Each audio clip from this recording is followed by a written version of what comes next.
Mga boss, nandito ako sa National Rally for Peace dito sa Quirino Grandstand na pinangungunahan ng Iglesia ni Cristo. Sobrang daming tao dito mga boss. May kababaihan, kabataan, may nanay, tatay, pamilya, may mga vendor, may mga manggagawa.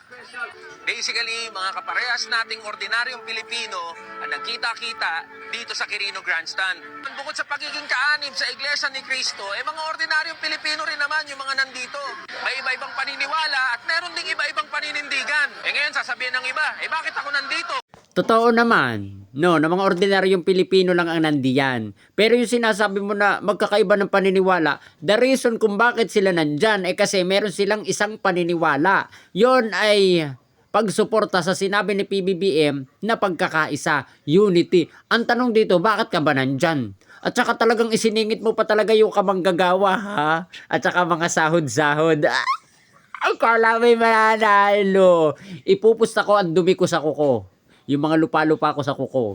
Hindi ka mananalo, promise. Huwag ka nang lumikse-ukse na pa. Apple na apple, Apple na apple.